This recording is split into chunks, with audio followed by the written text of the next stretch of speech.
Secretário Luciano Brito, Mobilidade Urbana de Maringá, bom dia, seja bem-vindo. Bom dia, Edson. Muito obrigado aí pelo convite. Estamos aí para falar sobre mobilidade urbana aqui em Maringá. Mas antes vamos falar do teu trabalho. Muitos anos como policial penal, diretor da penitenciária.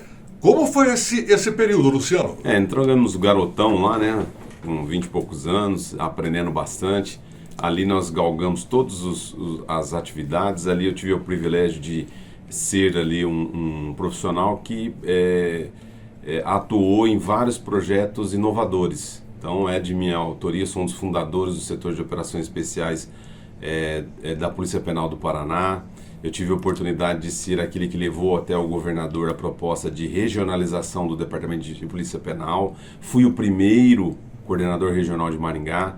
Na época comandava quase 1.000 funcionários, quase 1.000 policiais e quase 8 mil presos estavam sob a minha responsabilidade, né?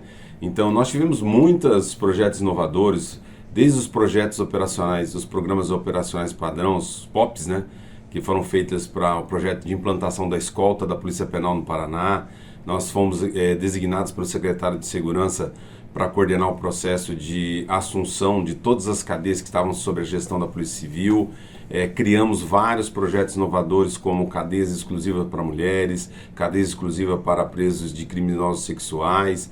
Então é um trabalho muito grande e isso acabou dando uma bagagem para a gente na parte da gestão, né? Também como vereadores, como vereador, né, eu tive um mandato, fui eleito exerci o mandato de 2013 a 2016, fomos 4 anos presidente da Comissão de Constituição e Justiça e 4 vice-presidentes da Câmara, nesse trabalho comunitário que fazíamos, né? Mais de 20 anos trabalhando no Conselho de Segurança como voluntário, o Conselho de Política sobre Drogas em Maringá. Então, como maringaense, filho de policial, filho de professora, a atividade comunitária sempre esteve na gente, né? E como no exercício do mandato de vereador, você tem que ouvir os problemas da cidade, né? E nós, depois de quase 10 anos, né, fora da política partidária, nós retornamos agora, né? Esse convite honroso do prefeito Silvio Barros, de todo o grupo, né? Deputado Ricardo Barros, deputado Jaco Voss, que confiou na gente, viu que a gente poderia, de repente, estar assumindo esse grande desafio, né? Na época até a gente fica mais confortável com outras pastas e por mais que como vereador eu tinha sido presidente da comissão da CPI, né, do transporte coletivo, então foi uma ação em 2013 que a gente atuou, mergulhou ali para ver os problemas do transporte coletivo em Maringá. Por mais que eu tenha sido também o presidente da comissão de ciclovias em Maringá, poucos sabem, mas a lei que propôs a interdição aos domingos ali do Parque do Ingá é de minha autoria. Enquanto presidente ali da Comissão de Ciclovias, a gente implementou de forma embrionária o projeto Cicloviário em Maringá. As ciclovias como a Avenida Brasil foram criadas naquela oportunidade, mas nós sempre fica o desafio, né? Porque mobilidade urbana, o trânsito de Maringá, ele é um desafio muito grande e o desafio de assumirmos essa pasta, ele foi bastante interessante e nós estamos aí concluindo em 6 meses de atuação. Luciano, vamos falar do trânsito de Maringá já, aliás, da chamada indústria das multas. E claro que é a indústria das multas, tem matéria-prima. Daqui a pouquinho nós falamos sobre isso. Mas durante o período em que você esteve à frente da penitenciária, como é? Porque as pessoas que estão aqui, nós, ficamos como funciona. Eu, durante um período, estive lá na ADEPEN, o inesquecível Coronel Rodrigues me convidou para dar aulas para um seleto grupo de presos, para que eles pudessem melhorar a dicção, a oratória, para gravarem histórias infantis. Foi um projeto do Coronel Rodrigues muitos anos atrás, 2011, algo assim, e eu ia. O pessoal da DPM me buscava, né, na rádio, eu ia até lá, era 2 vezes por semana. Eu voltava extremamente com os ombros pesados, porque lá, quem não conhece, é algo de cinema. Quando você entra dentro daquela penitenciária, dá a impressão que você está entrando naqueles filmes de Hollywood que mostram as penitenciárias. E é como mostra o cinema. Enorme, sombria, alguns setores que você sente assim no ar de que é diferente, como foi esse seu período como diretor? Porque você tudo sabia, tudo via, as coisas que aconteciam, porque não eram pessoas que roubaram um carro aqui, roubaram um carro ali, roubaram um toca-fitas aqui, um toca-CDs ali. Não, não, eram presos em sua maioria perigosos, de alta periculosidade. Como foi esse seu trabalho lá? Você faz lembrar, a gente fica até emocionado, né? Porque eu trabalhei mais de 10 anos do lado do Coronel Rodrigues, né? Eu que fazia os ofícios para ele, que fazia as apresentações para ele.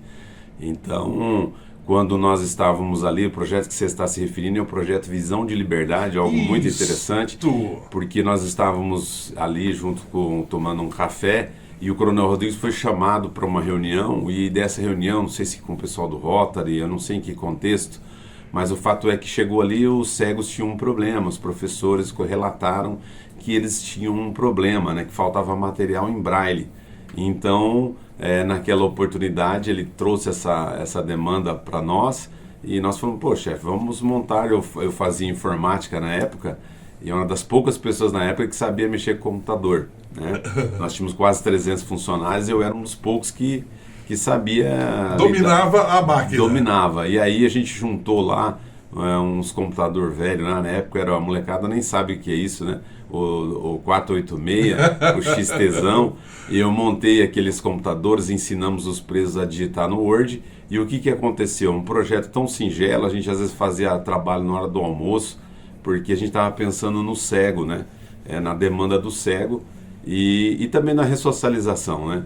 E nós, então, fizemos esse trabalho, os presos digitavam os livros que as professoras do CAP, do AMACAP, mandavam, e ele conseguiu, apoio da comunidade, o Rotary importou uma impressora em braille da Alemanha e começou bem sigelo.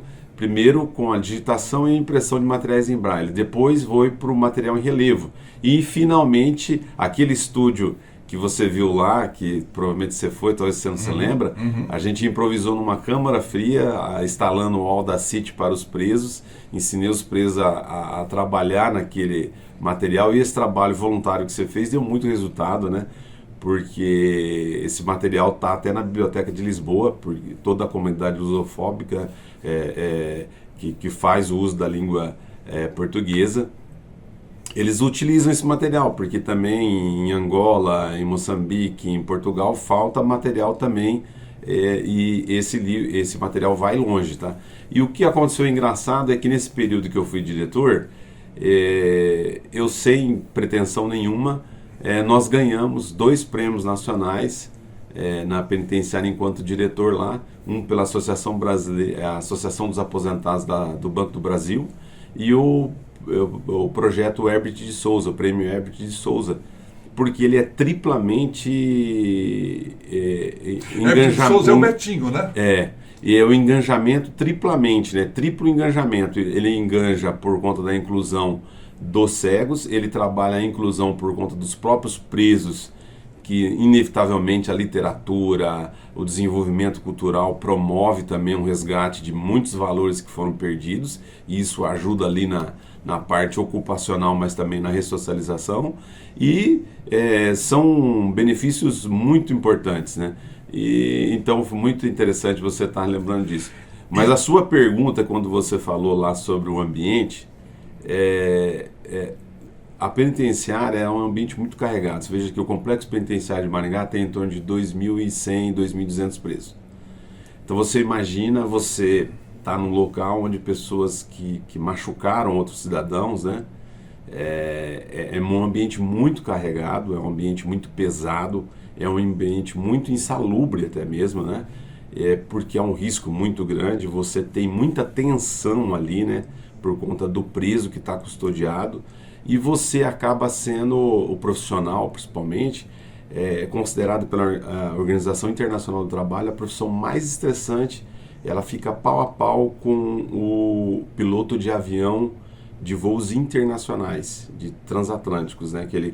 Aquele voo que faz entre o Oceano Atlântico e o Pacífico, por conta do estresse que o profissional tem. Então, exige-se muito. Então eu fui desde aquele que estava lá no fundo, lá no pátio de sol da galeria ali lidando com o preso, até atuando em crises, e a gestão também não só de unidade, mas de unidades. Então é um campo vasto para a gente estar falando aí, mas foi uma experiência muito rica. Eu me recordo que quando eu chegava, primeiro era 3, 4 grades que eu passava até chegar na sala de aula. Na sala de aula não tinha caneta, era só um pequeno lápis bem pequenininho, né, para que ninguém usasse como um instrumento. E eu ficava, os guardas que faziam a segurança ficavam próximos, mas era no primeira aula, segunda aula, uma tensão absoluta. Depois você vai conhecendo, você vai sentindo de que as pessoas que ali estavam participando das aulas foram selecionadas, então aquilo te tranquiliza. Mas era uma tensão absurda. Durante a sua administração, houve alguma crise, houve alguma rebelião e foi necessário intervir à força? Muito interessante, porque enquanto diretor, eu tinha algumas técnicas, né, que eu fazia para diminuir a tensão. Eu tive o privilégio de não ter nenhum motim e nenhuma fuga durante a minha gestão. De todas as instituições que eu peguei. Quando eu assumi a direção regional, ou seja, eram cerca de 80 unidades, daqui de Maringá, Cianorte, Paranavaí, Umuarama, Campo Mourão, Guaíra, era uma região enorme. Primeira coisa que eu fui vendo é esse indicador. Então nós chegamos a ter um período anterior ao primeiro ano que eu exerci, a assumir essa regional, nós tínhamos numa região de quase 110 municípios, 220 fugas. E nós conseguimos reduzir no primeiro ano para menos de 15. E rebeliões e motins, nós acabamos com os motins e rebelião na nossa regional. Então é um trabalho, porque nós sempre trabalhamos da seguinte maneira, dando oportunidade para o preso. Então você tem que ocupar o preso, você tem que dar essa voz clara para ele, olha, se você seguir a ordem, você vai ser tratado com respeito, dignidade, nós vamos estar fornecendo tudo para você aqui. Se você não quiser submeter a autoridade às normas e às regras, você tem o rigor total da lei e disciplinar de forma adequada. Então, esse é o caminho muito claro e quando eu era diretor, eu reputo muito desse trabalho porque eu tinha uma técnica. Eu andava 2, 3 vezes por semana, em vez de ficar lá na sala, no gabinete no ar-condicionado, eu andava pela penitenciária, pelo lado de fora. Então, o que eu fazia? Eu circulava ali pelas ventanas dos fundos da cela e ia anotando os pedidos dos presos, ia conversando com os presos, o preso interagia comigo, e isso eu ia entendendo, olha, eu estou com um problema, eu estou com essa situação, dá a oportunidade de estudar, trabalhar, e já fazia a resenha ali para a cela toda com 5, 6, 7, 8, 9, 10 presos, e isso ajudava muito. E também ao longo do dia eu descia no pátio, ficava ali a gente chama de área de atendimento ali, o posto de observação, que vulgarmente os presos chamam de rodoviária, né? Porque é um local de muita circulação ali, porque sempre tem atendimento ali. Eu sentava ali e ficava, às vezes, anotando ali as demandas. E ficava olhando, apoiando os policiais, vendo ali como que estava a questão do banheiro, como que estava o posto, a questão da segurança estrutural. Então, esse apoio, essa presença, ela é muito importante, que era o meu estilo de liderança. E outra coisa, né? Veja bem, é maior de que muitos municípios que tem aqui. Tem uma população dentro da DEPEN maior de que muitos municípios da região. Com certeza. São 2.200 presos. São 2.200 presos em um só local. Mas vamos voltar agora para Maringá. Secretário de Mobilidade Urbana, você estava lá quieto, aí te chamaram e você enfrenta um problema no dia a dia, porque Maringá tem seus problemas.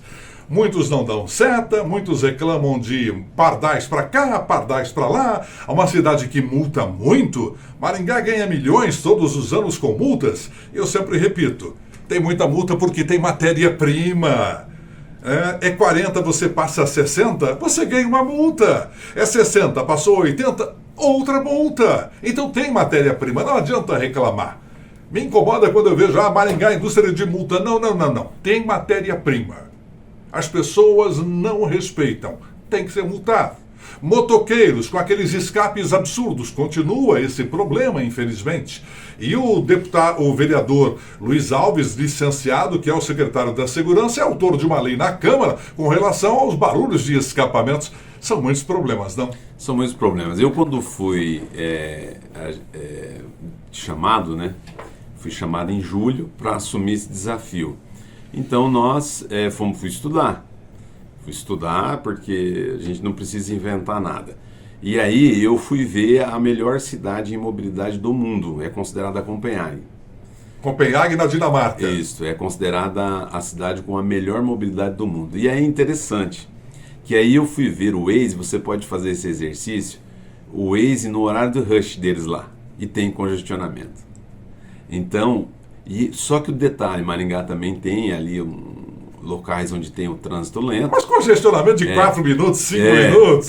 Aí eu fui verificar os dados estatísticos. Então, o que acontece? Copenhague tem congestionamento, mas eles têm uma relação carro-cidadão de 2 para 10. A cada 10 habitantes de Copenhague, 2 fazem uso do veículo automóvel como meio de transporte.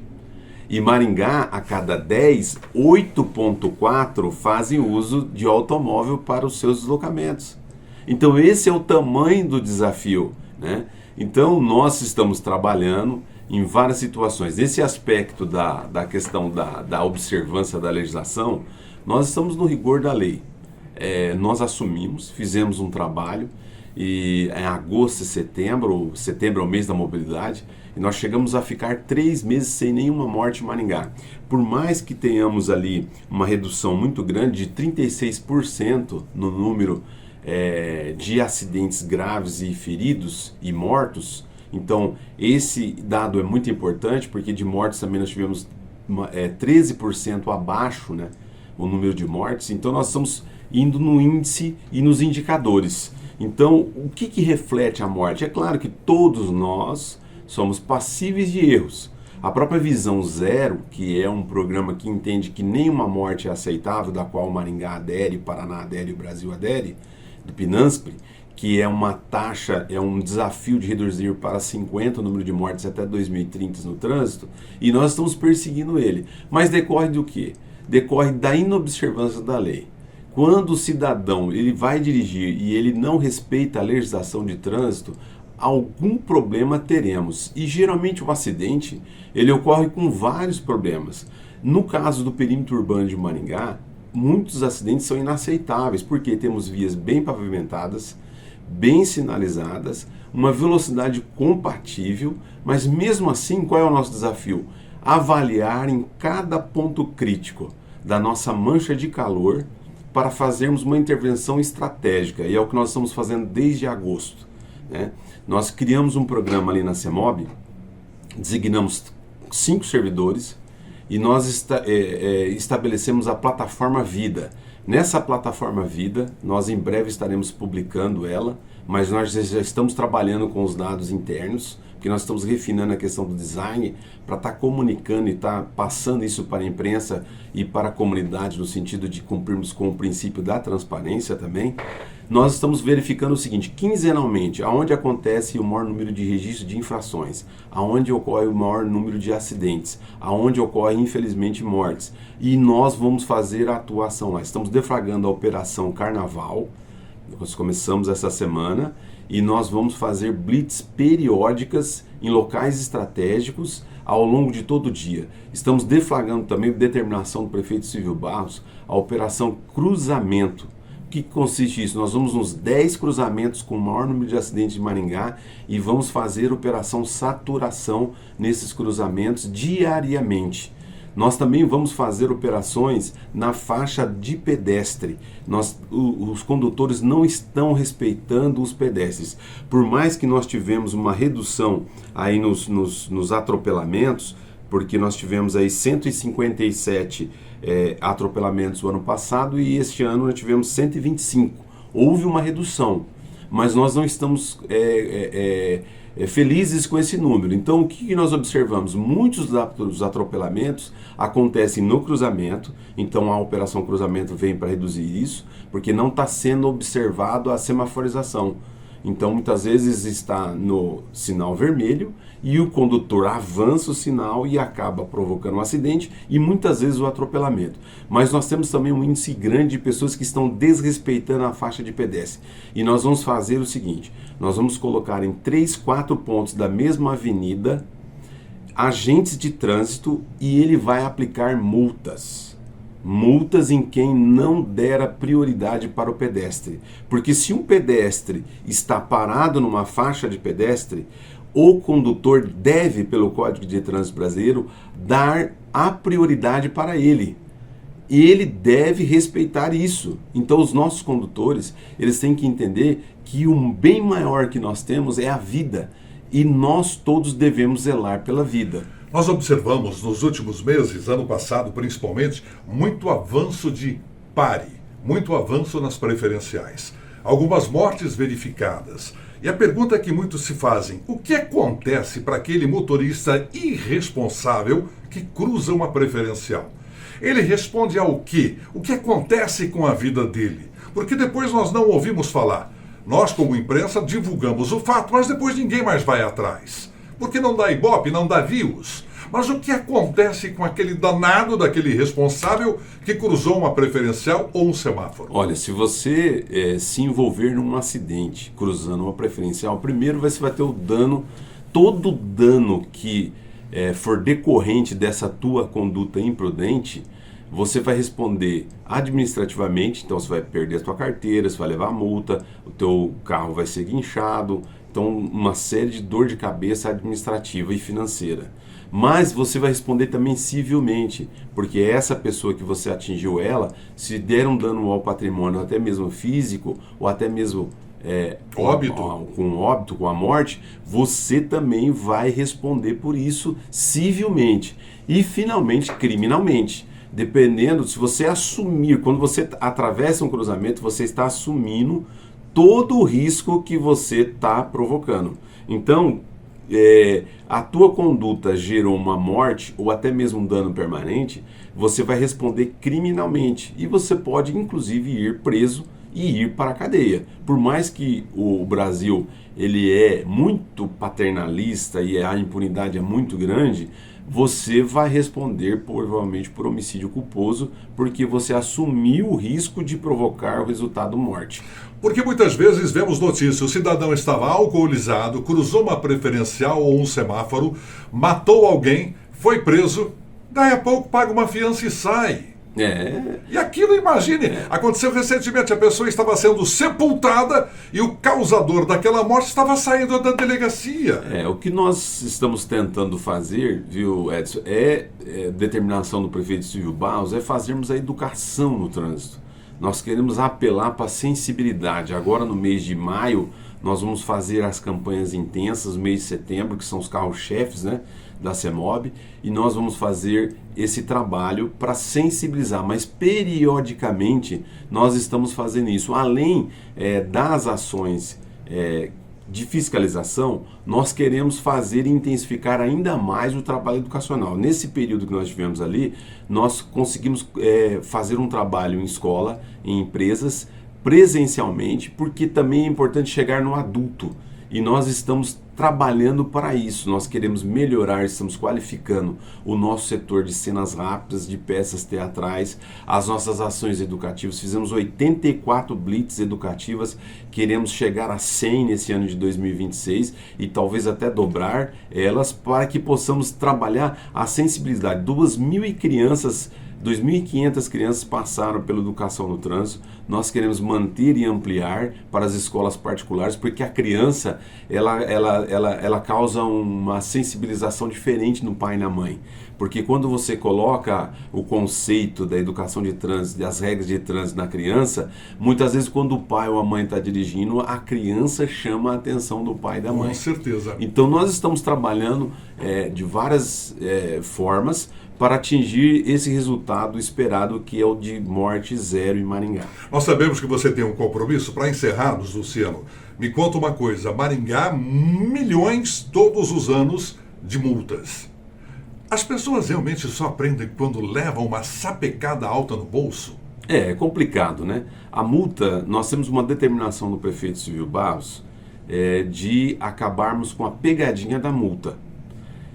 Então, o que aconteceu em Maringá? Nós tínhamos radares a 80, a 60, a 50 e a 40. Então, nós vamos, por determinação do prefeito, nós temos uma meta a cumprir, já atingimos 35% no perímetro urbano, excetuando-se a Avenida Colombo e a Avenida Sinclair Sambate, nós teremos os radares de Maringá todos a 50 km por hora. Então nós não queremos arrecadar, nós queremos que as pessoas obedeçam à sinalização. Infelizmente o aumento se deve muitas vezes à conduta, 99% à conduta do próprio motorista. Por quê? Nós não tivemos um aumento por aquela multa aplicada pelo agente de trânsito. Elas se mantêm estáveis. Ou seja, se nós quiséssemos fazer a multa como indústria da multa, nós estaríamos colocando aí nossos 60 agentes de trânsito diuturnamente, porque é só você andar e você vê o pessoal cometendo infrações. Então, se você tiver um mínimo de conhecimento da legislação e andar e começar a observar o trânsito com um olhar, como se fosse um agente de trânsito, e verificar as multas que você poderia aplicar, você vai verificar que são pouco o número de multas, né? Agora, o que acontece? O problema é na fiscalização eletrônica. E nós estamos tendo motoristas imprudentes, o que justifica você estar a 139 km na Sofia Rasgulaef, no perímetro urbano. O que justifica você estar a 140 km no contorno sul. Quer dizer, então são condutas reprováveis. Hoje pode ser o vizinho seu que pode ser vítima, infelizmente ter um familiar morto. Amanhã pode ser até mesmo esse infrator e alguém do seu convívio. Então essa é o alerta que fazemos. A velocidade mata. E o bem maior que nós temos é a vida. Quando o trabalhador sai para buscar o sustento para os seus familiares, ele tem que entender que a missão principal, principalmente os motoqueiros, que nós tivemos 18 motoqueiros que morreram em 2025 no trânsito, ele tem que entender que a prioridade de você, motoqueiro que nos ouve, é de voltar vivo para os seus entes queridos. A primeira missão sua é voltar vivo. Então você precisa colocar isso um lembrete na sua geladeira lá. Coloca lá, preciso voltar vivo. Coloca no painel do seu carro. Minha missão, voltar vivo para a minha família. O painel do guidão da moto, preciso voltar vivo. Por quê? Porque você está com manobras imprudentes, excedendo a velocidade. Muitos estão usando também o celular, Edson, no trânsito. O tempo todo. O tempo todo. E isso tem gerado... Nós tivemos 2 motoqueiros, pelo menos, que morreram porque estavam olhando para o celular. Um deles, um jovem, morreu ao bater numa carreta no contorno sul, na traseira, literalmente olhando para o celular, como se ele estivesse numa mesa ou num sofá lendo um livro. Quer dizer, é uma imprudência total. Então nós precisamos entender que a indústria da multa, para fechar, primeiro, determinação do prefeito Subbastos. Vamos ter apenas uma velocidade.